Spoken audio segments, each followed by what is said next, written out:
August মাস, এই August বিপ্লব, এর একটু যে গভীরতা আছে, গভীর এর যে অর্থ আছে সেগুলো আপনারা অনেকেই জানেন। সঞ্চালিকা সুন্দরভাবে শুরু করেছে আজকের সকালটা। আমি বলবো স্বাধীনতা বা আজাদি বা ফ্রিডম নিয়ে। এখন আমরা আজকে যে স্বাধীনতা উদযাপন করতে চলেছি, সেই স্বাধীনতা কাদের জন্য? শুধু কি মানুষের? স্বাধীনতা সবার জন্য। স্বাধীনতা যেমন মানুষেরও একটা কামনা, তাদের লড়াই, তাদের জীবন রক্ষার লড়াই, ঠিক তেমনই যাদের ছাড়া আমরা বাঁচতে পারবো না। যেমন আমাদের পাশ দিয়ে যে নদী বয়ে চলেছে, এই নদী যদি না থাকে আমরা বাঁচতে পারবো না, স্বাধীনভাবে বাঁচতে পারবো না। যদি এই পরিসরে অনেক গাছ আছে, সেই গাছগুলোকে যদি আমরা পরাধীন করে দিই, গাছ যদি চলে যায়, তাহলে আমরা জানি যে এই পৃথিবীতে, মানে পৃথিবীর যখন সৃষ্টি হলো বিগ ব্যাংয়ের মাধ্যমে, তখন সেই আগুনের গোলাটা এসে প্রবেশ করেছিল সমুদ্র গর্ভে। সেখান থেকে সে ঠান্ডা হতে থাকে, এত ঠান্ডা হয়ে যায় গরম থেকে যে তার মধ্যে কোনো প্রাণের সঞ্চার পায় না। তো প্রথম প্রাণ আমরা জানি যে ছত্রাক বা অ্যালগি এই হিসাবে প্রকাশ পায়, সেগুলো হচ্ছে আমাদের আদি প্রাণ, এবং সেগুলো অ্যাকোয়া প্ল্যান্ট। সবার আগে যে প্রাণের উদ্ভব হয় পৃথিবীতে, সেগুলি হচ্ছে গাছ। স্থলে অনেকদিন পরে এসেছে প্রাণের, মানে প্রাণী সূচনা হয়েছে এই পৃথিবীতে গাছের অনেক পরে। আমরা যদি ইভলিউশন পড়ি, যখন পড়বো বা যারা পড়ছে তারা জানতে পারবো যে সবার আগে যে প্রাণের সৃষ্টি হয়েছিল পৃথিবীতে, সেটি হচ্ছে গাছ। গাছ আমাদের আদি প্রাণ। আমাদের যে বায়ু হয়ে চলেছে, যার মাধ্যমে মধ্যে আমাদের অনেক রকমের যে গ্যাস আছে, যে বায়ুতে যে জলীয় বাষ্প আছে, এই সব যদি না থাকে তাহলে আমরা বাঁচতে পারব না। আমরা দেখেছি কোভিড পিরিয়ডে যখন আমরা ঘরে বন্দী ছিলাম, তখন এই নদী, এই গাছ, এই অন্যান্য প্রাণীরা সবাই কিন্তু অনেক সুখে ছিল, এবং তারা রাস্তাতেও হাঁটছে, যা আমরা সচরাচর দেখি না। তো আমরা স্বাধীনতা তাদের জন্য চাইব। এই নদী যদি না থাকে তাহলে উত্তর ভারতে কি হতে পারে সে আমরা খুবই ভালো জানি। তো সেই নদীকেও আমরা বেঁধে রাখবো না, ঠিক যেমনভাবে আমাদের বেঁধে রেখেছিল 190 বছর ধরে ইংরেজরা, বিদেশিরা। স্বাধীনতা যদি আমাদের এই সব থেকে প্রিয় হয়, তাহলে এই যারা বলতে পারে না, তারা তাদের মতো করে বলে, তাদেরও বাঁচিয়ে রাখা আমাদের মানুষ হিসেবে একটা প্রধান কর্তব্য, কারণ তারা না থাকলে আমরা থাকবো না। আজকের যারা এই অনুষ্ঠানের আয়োজন করেছেন, যে সেবা ধর্ম ফাউন্ডেশন, আমিও একজন সদস্য, সবে হয়েছি। ওয়েস্ট বেঙ্গল টাইগার স্কোয়াড, ওনার সঙ্গে দেখা হয়েছে। আপনারা এখানে অনেকে বসে আছেন, এবং গান্ধী স্মারক, তাদের যে সংস্থা, এবং পুলিশ প্রশাসন, এবং আপনারা যারা আজকের দিনে এখানে এসে উপস্থিত হয়েছেন, সবাইকে এই কথাই বলতে চাই যে আমরা যেমন সুস্থভাবে বাঁচবো, আমরা যেন আশপাশের এই প্রাণগুলোকেও আমরা রক্ষা করার চেষ্টা করি।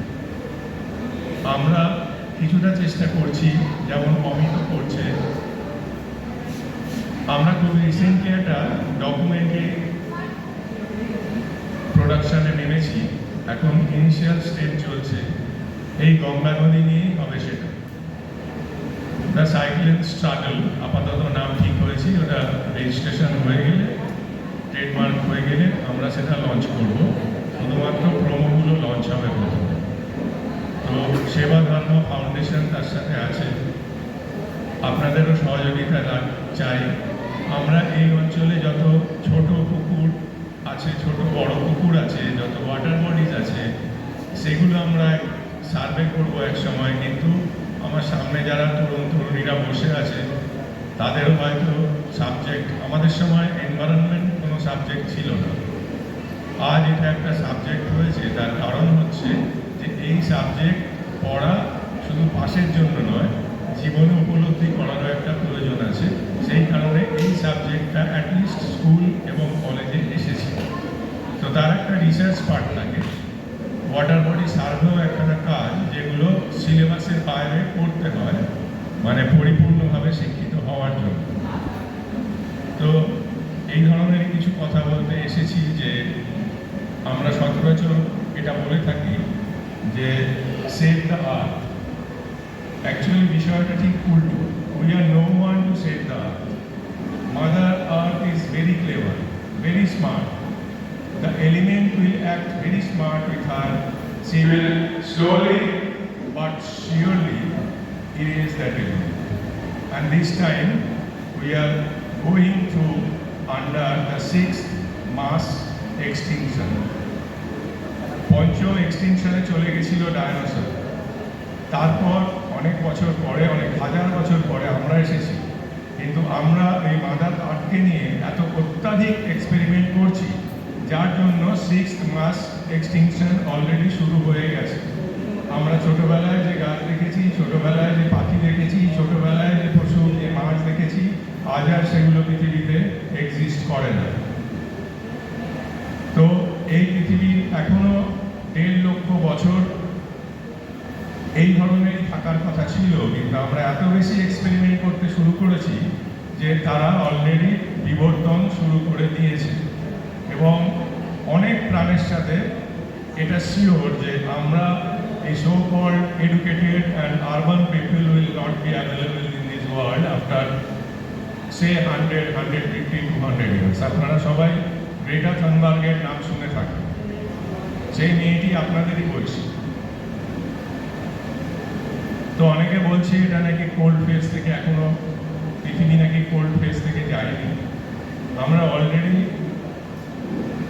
ইন্ডাস্ট্রিয়াল এরা থেকে আমরা অলরেডি 2 ডিগ্রি বেশিতে আছি। আমরা এই যে চারিদিকে দেখছেন আনটাইমলি ফ্লাড, আনটাইমলি যে ড্রাউট, আনটাইমলি যে আমাদের ল্যান্ডস্লাইড হচ্ছে, এগুলো কিন্তু এগুলো লক্ষণ যেগুলো আমরা মাস এক্সটিংশনের একটা অ্যাডভার্টাইজমেন্ট হিসেবে আসছে যে কামিং সুন, কামিং সুন।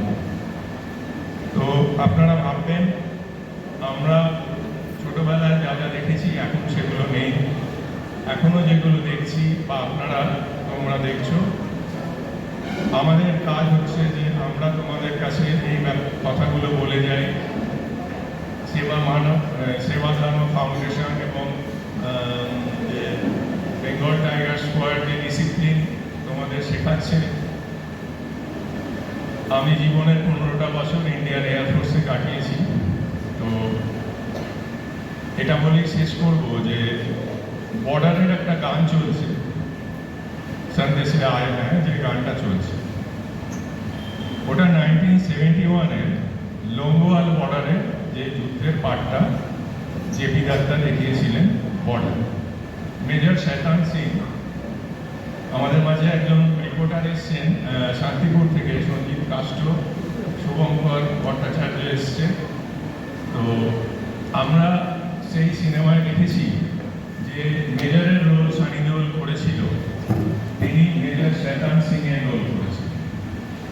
এবং জ্যাকি শ্রফ যার রোলটা করেছিল যে উইং কমান্ডারে, অরিজিনালি সে ছিলেন উইং কমান্ডার বাবা। আমি ওনাকে এয়ার মার্শাল হিসেবে পেয়েছি।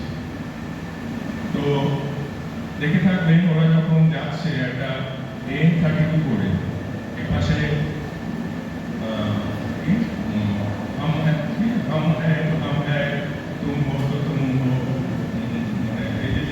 বলছিল যে কথাগুলো সানি দেওল মেজর আর উইং কমান্ডারের মধ্যে যে দুপাশে কথা হচ্ছে, মাঝখানকে একজন পাইলটের প্রফেসর, ওরা উঠে দাঁড়িয়ে সেলুট করবে। ওই পাইলট আমার লাস্ট ইউনিটের কমান্ডিং অফিসার ছিলেন উইং কমান্ডার KS কুন্ডল। উনি হচ্ছেন ওই AN-32 অরিজিনাল পাইলট। এটা আগ্রায় শুটিং হয়েছিল। আমি আগ্রা থেকেই রিটায়ার করেছি। মহিলাদেরা মার্চ করছে, ওখান থেকে এসকর্ট করবে, ওরা দাঁড়িয়ে আছে ওই জায়গাটা, এগুলো আমরা মানে মনে পড়ে গেছে আমার সেই 1978 সাল থেকে 93 সালের ওই পিরিয়ডটা। তো খুবই ভালো যে আগামী দিনে হয়তো তোমাদের মধ্যে থেকে অনেক ডিফেন্স জয়েন করছে। জানি না সেটা আমরা 15 ইয়ার্স কম্পালসারি সার্ভিস করেছি, পরে ওখানে 20 ইয়ার্স হয়েছিল, আজকের ডিউরেশনটা আমি জানি না। তো সুতরাং আমি সবাইকে অনুরোধ করবো যে লং টার্মে সার্ভ করতে, ওদের ওই 4-5 বছরে কিছুই হয় না। একটা ফ্রন্ট ফেস করতে গেলে মিনিমাম 7 বছর লাগে, তার মধ্যে 4 বছর শুধু লাগে বর্ডারে মুখোমুখি দাঁড়াতে, 4-5 বছরে কিছুই হয় না। যাই হোক, তো একটা ইনিশিয়াল ট্রেনিং যারা এনসিসি বা স্কোয়াডের মাধ্যমে নিচ্ছে, আগামী দিনে এনসিসি, আর্মি, এয়ার এবং নেভি জয়েন করবে, এই শুভেচ্ছা জানাই। এবং দেশ শুধুমাত্র মানুষের নয়, সকল প্রাণের। এই নদীকে অনেক দেশে দ্য লিভিং এন্টিটি স্বীকৃতি দিয়েছে সেই দেশের কোর্ট, কিন্তু এখনো পর্যন্ত সেই স্বীকৃতি আমাদের উত্তরাখণ্ড হাইকোর্ট দিয়ে থাকলেও এই নদীকে এখন লিভিং এন্টিটি স্বীকৃতি সুপ্রিম কোর্ট এখনো পর্যন্ত আমাদের দেশের দেয়নি। কারণ আমি জানি না কেন দেয়নি, কারণ নদী না থাকলে আমরা থাকবো না। এই সাধারণ একটা কথা, একটা বেসিক কথা, যে river, the water is only the life. আমাদের দেশে 70% জল থাকে। আপনারা ওই অ্যাকোয়াগার্ডের মাধুরী দীক্ষিতের একটা দেখে থাকেন, 70% জল আছে আমার শরীরে, এই সমস্ত শরীরে, সকল প্রাণের শরীরে। আজ ব্যারাকপুর গ্রাউন্ড ওয়াটার ক্রাইসিসের মধ্যে রয়েছে। তো water body, not only water body, গাছ কাটা যাবে না, ওয়াটার বডি বোঝানো যাবে না, নদীতে পার দিয়ে এগুলো তো অনেক জায়গায় নালা করে দিয়েছে। আপনারা যারা মোটামুটি আমার বয়সী, 70-তে ব্যারাকপুরে কেন ওয়েস্ট বেঙ্গলে একটা মারাত্মক ফ্লাড হয়েছে, যদি মনে থাকে কারো, সেই 78-এ যখন ফ্লাড হচ্ছে আমি তখন ব্যাঙ্গালোর ট্রেনিংয়ে আছি। তো সেই সময় ব্যারাকপুর কিন্তু একমাত্র মাথা উঁচু করে ছিল। তার কারণ কি? তার কারণ হচ্ছে ওইদিকে একটা ইছাপুর থেকে একটা খাল ঢুকেছে, গঙ্গার সাথে কানেক্ট করে ইছাপুর খাল। ওই বড় পোলের নিচে দিয়ে যেটা গেছে ওটা ব্যারাকপুর খাল। ওটাতে ডিউরিং রেনি সিজন ওখানে জোয়ার ভাটা দেখা যায়। আর ঠিক আর এক দিক দিয়ে গেছে, ওটাকে বলে ওই গভর্নমেন্ট স্কুলের ওদিক দিয়ে বেরিয়ে গেছে, ওটাকে বলে তালপুকুর খাল। এগুলো হচ্ছে এক্সেস রেন ওয়াটারকে ড্রেন আউট করে দেওয়ার একটা পদ্ধতি। এগুলো Barrackpore being the headquarter defence and police, তো আমাদের দেখেছি আমরা আগেকার দিনে একটা রাজধানী যেখানে হতো, যার চারপাশে বড় বড় খাল কাটা টু প্রোটেক্ট দ্য ক্যাপিটাল। তো সমস্ত সিভিলাইজেশন নদীর ধারেই হয়েছে।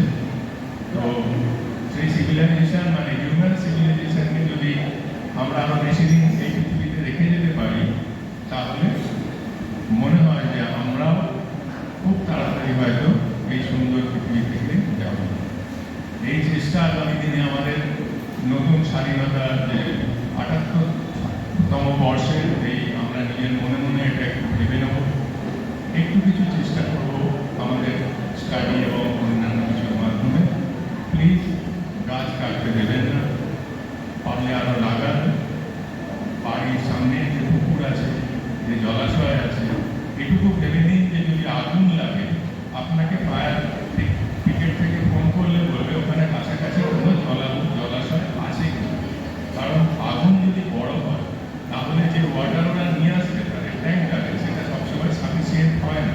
সুতরাং লোকাল ওয়াটার বডি থেকে তারা ওই জল নিয়ে আগুন নেবে। এই টেকনিক্যাল পয়েন্টটা মাথায় রাখলে আপনারা সবাই বুঝতে পারবেন যে ওয়াটার বডি দরকার। জয় হিন্দ, বন্দে মাতরম, সবাই ভালো থাকবেন। ধন্যবাদ নদী কর্মী স্যার তাপস বিশ্বাস মহাশয়কে তার এই মূল্যবান বক্তব্যের